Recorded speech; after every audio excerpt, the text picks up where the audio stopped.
बंदिनी को अब कुछ भी समझ नहीं आता है कि क्या करें।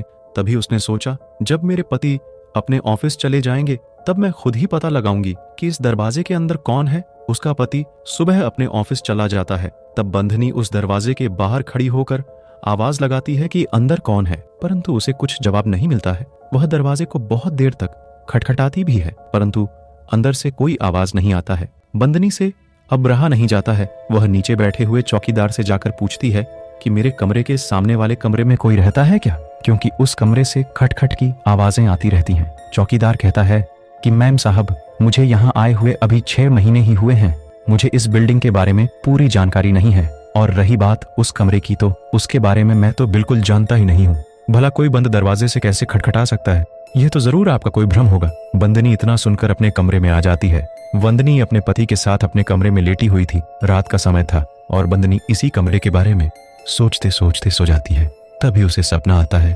वह सपने में देखती है कि उस कमरे में से धुआं निकल रहा है, और वो धुआं देखते ही देखते एक भूत में तब्दील हो जाता है, और वह भूत बंदनी की तरफ आगे बढ़ रहा होता है।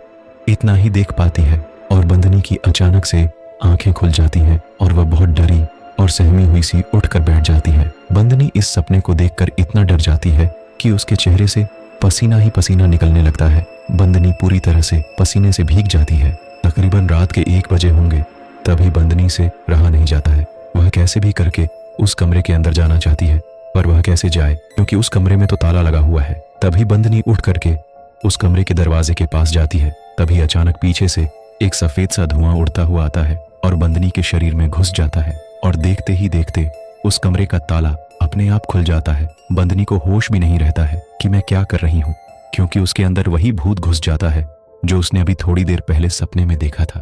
अब तो ऐसा लग रहा था मानो वह भूत बंदनी को कुछ बताना चाहता है या कुछ ऐसा दिखाना चाहता है जिससे यह पता लग सके कि उस कमरे में आखिर ऐसा क्या हुआ था जिसकी वजह से इस कमरे से आवाजें आती हैं। बंदनी के साथ आगे क्या होने वाला है, इसका पता हम अगले एपिसोड में बताएंगे।